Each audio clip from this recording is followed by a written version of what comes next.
Most go-to-market strategies in crypto completely flop. Here's what we see over and over again. Startups raise, they build, and they launch. But they've gone about it in a way that leaves them with no real users, no real traction, and no real way to even come over that, fix that. And it's usually because they've misunderstood what GTM really is. And so they've misaligned on their objectives and the tactics and strategy used to actually go to market. Hey guys, Ramsey here from Jello, and in this video, we're going to be covering how you can structure your go-to-market in crypto and Web3, and this can also be applied to traditional startups as well. So without further ado, let's get straight into the video. GTM, or go-to-market, is not a thread, a hyped Twitter video, or just a little checklist that you tick off. It's a structured plan on how you plan on taking your business to market, and ultimately how you start acquiring those first users. Now, go-to-market in crypto and outside of crypto can refer to a few different things. For example, we could look at taking a new product to market, as I mentioned, taking a new feature to market, taking your product to a new audience segment, or even reaching a new region or geography with your product or service. And of course, this could also mean launching your token. Whatever it is, your go-to-market strategy is about taking attention and converting that into actual usage. Now, one thing we have to really remember is that go-to-market does not equal just marketing. Marketing is, of course, a part of your go-to-market strategy, but in the grand scheme of things, when we think about go-to-market, we shouldn't just isolate it to how you market your product. It's a lot more than that. Too many teams in crypto treat GTM like a side quest. But in reality, it's a lot of different things in one, right? It's your product, it's your tokenomics, it's your community building, it's your token mechanics and token economy, and maybe even to some degree, some sort of sales function that allows you to acquire those users. It's not just throwing money at your users to incentivize them to use the product. That's how you lose people. Go-to-market strategies are designed to help you acquire and retain those users. Before you pick out your channels or even a launch date for your product, you need to be first contextually aware and understand the fundamental context of your brand. And this will allow you to create a go-to-market strategy that will really hit hard. And at Jello, we typically look at three things to base this context around, and that is audience, product, and competitors in the market trends that are kind of happening at any given time. So let's break it down. When it comes to audience, we want to understand the following things, right? Their demographics, their pains, their desires, their motivations, and their behaviors, right? Who are they? Who are we targeting here, right? Why do they care about this product? What pains do they have? What pains do we solve with our product that means that we should be targeting them? Are they a degen? Are they a trader? Are they an institutional money manager? It's really important that we really profile these audiences in a really articulated and detailed way, because that allows us to target them more effectively with our marketing strategy within the go-to-market or within the product experience that we provide. Crypto users are not a one-size-fits-all. The gamer doesn't care about the same things that the degen does, and the fund doesn't care about the same thing that the degen does either. So we can't just categorize them as a typical crypto user. We have to really hone in what this ideal client profile looks like. Ultimately, to some degree, your go-to-market strategy will depend on who your audience is and who you're targeting. Because if we don't know who they are, how are we going to create a product and marketing experience that is going to help resonate with them and onboard them into our product? The second thing is looking at our product itself. What is the core value proposition of the product? What does the product actually do to help people? Where's the emotional payoff for this user, right? Where do they get the value and how can we resonate with them? Now at Jello, we map this out in the following fashion. We look at the capabilities of the product, so what does it do? The features, how does it do it? And the benefits, mapping that to obviously the user's pain points after that. So we have a pretty good understanding of how we can talk about the product and how we can map it to our end users. And ultimately this helps with identifying what product experiences we might require to help onboard these users and acquire them in a more seamless manner. And finally, we have the competitors and market trends. So who else is fighting for our users' attention, right? What narratives are already in play in the market and what narratives are those competitors using? And what are our competitors saying, right? What are their positions in the market? How are they trying to position themselves to acquire that user?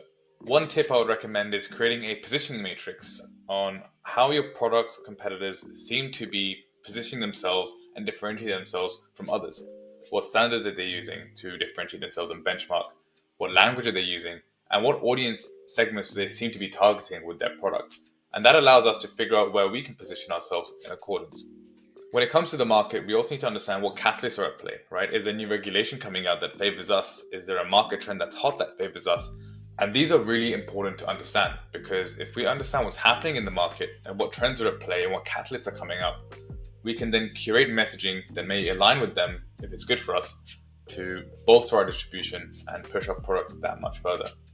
Getting these things together allows us to align on the objectives and KPIs of our go-to-market, alongside any tactical methods that we might need. For example, if we're looking to target institutions, we're not going to be using influencers in that campaign, or at least not the ones you see on crypto Twitter. So it's really important to have this fundamental context finalized and sorted so you can understand what different methodologies, what different tactics you can use for your go-to-market, and how to make the most out of your finite amount of resources. So now we are ready to actually go and structure our go-to-market campaign. And how we look at it, there's 3 core phases and a preliminary phase that are really, really important for putting our go-to-market together. It all starts with phase 0.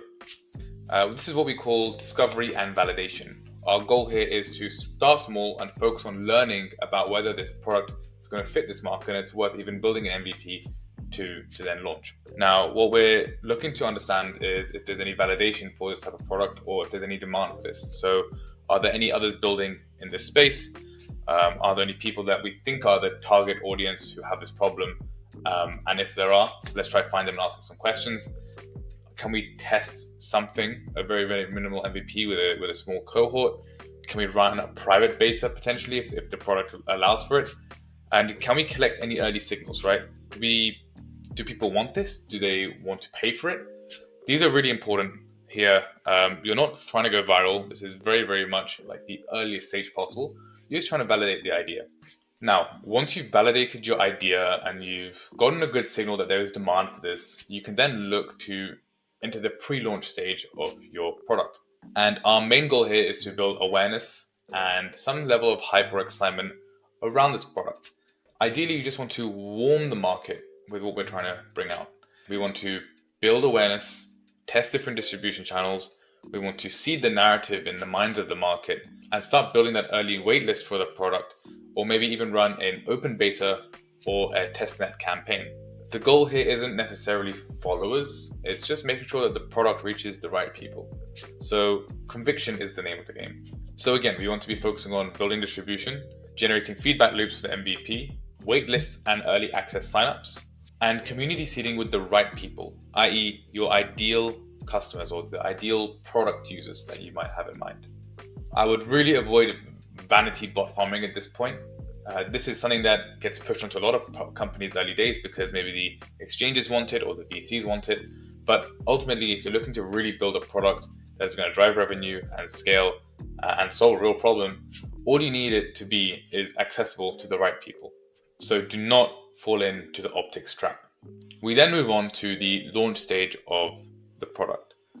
So you've got your early signups, you've done maybe some testnet campaign, you got some feedback, you've iterated, and now you're ready to go live. Now this is the time to hit the gas, but needs to be with intention. We want to turn awareness into usage or hit whatever objective there is for our go-to-market. Maybe for the example of a product, that might be usage. Maybe you're trying to hit a new market, so you want to build a community and run events.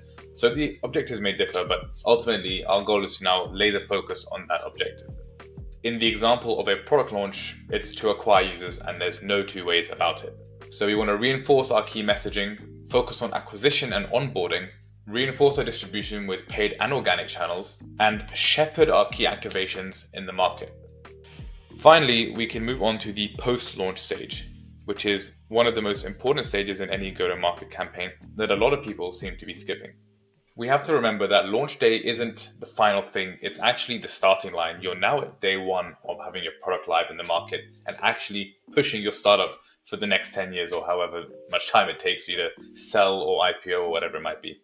Our objective here is to learn, improve, and scale. So we kill what doesn't work, we double down on our winners, and we build relationships and get feedback from our power users. And then we can start looking at building growth loops. Now, growth loops is something I've talked about on a video on Twitter, which I will leave a link for in the description. I'd implore you to check it out. And essentially, what a growth loop is a way for us to turn one input into an output that then turns into more than one input. So driving a compounding user acquisition effect that is natively within the product. And it's the marriage of your channel, your monetization, and your product. So knowing what stages you have for your go-to-market is one thing, but how do we put all of it together, right? How do we plan the go-to-market? Well, there's a little rubric or matrix that we like to use, which is consisting of these things here. So first, we want to outline the key objectives for each phase. So you would do this exercise for each phase of the campaign.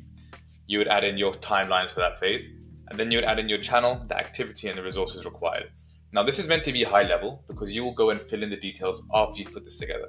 For example, you wouldn't run your full Google Ad keyword strategy in this exercise. That will come later once we've confirmed that we actually want to run that method or that activity. So let's go through an example together, right? We just have to be intentional about it. It doesn't have to be complex. So let's say we're launching a product. So our main objective here is we want to acquire users, all right? And we'll assume that we've already developed our ideal user profile, and they are people who trade on Bullex or Photon, and we're launching a new competitor to trading terminals out there. But for example, this one is gasless, as an example. The timelines for this is our pre-launch stage, would be 3 months for the pre-launch. So you understand how much time we have to spend on this campaign. We can then move on to the channels. So the first channel for me would be in product. So we'll call it the product channel. The activity would be referral. And we can say maybe 40% laddered, so that we know this is going to be a laddering referral where if you refer more people or you hit a certain cap, you might be able to have a very, very juicy outcome for yourself. And the resources would be very simply none. We don't need to use any external resources. We just need to kind of give a portion of that revenue generated to an external referee. Now, another channel activity that we might use would be, let's say, on Twitter, we could use KOLs. And these might be traders or degens who we think will be a good fit for our product. Let's say our product is for meme coins, because that seems to be what a lot of them are used for. And so we would target KOLs or traders within the meme coin space with our referral scheme and our product. And the resources might be, let's say it's a 50K budget plus an agency to help us sign the KOLs. So here it's not meant to be complex. Like, this might look very rudimentary, but that's the point. You need to start with a high level overview of what you want to conduct in the go-to-market strategy. And then you can dive deeper and peel back the layers and be like, okay, cool. Here is the referral scheme. Here's exactly how it works. Here's the KOLs. Here's all the narratives we're going to run. Here's the KOLs we want to sign. Here's how much we want to spend on each, etc., etc. So we can't dive into all the details right away because we might miss things. And we want to make sure that we have a campaign that's holistically sound and that covers all the bases that we need to cover. The way that we do it here allows us to also assess how much resources are going towards each phase, which is really, really important because you don't want to overspend on a pre-launch, underspend on the launch, and then not have any resources left for optimizing and scaling, maybe hiring new team members to tackle these different problems, etc. So it's really important that we have this all outlined this very simple way, so we can assess the activities in the channels and then assess the resources used to go ahead and hit that. Now, one thing that I have not included here is, very silly of me, is KPIs. So I'm going to write that in quickly here. And I think it's important just to outline some sort of goal that you want to hit. So for example, we're saying acquire users. Let's say we acquire 1,000 paying users, or 5,000 free users, however you'd want to run it. But it's also important to understand that you have to have some performance indicators to understand whether the campaign is working or not, and what we do need to scale or cut in the post-launch optimization stage. Now, let's be real just for a minute here. There is no universal playbook for go-to-market.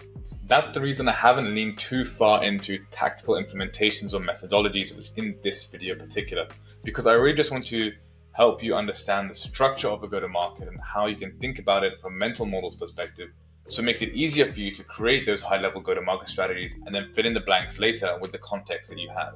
The B2B go-to-market strategy is not the same as a B2C go-to-market strategy, and a token launch marketing is not the same as a product launch marketing or a regional takeover or penetration. Your go-to-market has to match your product, your audience, and your brand. It's all about your context. The teams that succeed, well, they take it as a no-size-fits-all, and they make it fit their context. They take GTM seriously as a strategic function versus just a checklist that they need to tick off at some point. So this is the end of the video. If you found this useful or valuable, feel free to share it with your friends, like, comment, and subscribe. And if you're looking to put together a go-to-market strategy that aligns your product, your users, your brand context, and your narrative, then Jello is here to help. Hit us up with the links in our description. You can book a call in through the Calendly link or text us on our socials or at Yonko Rambo on Telegram or Twitter too. Let's make your launch more than just noise. And I'll see you in the next video.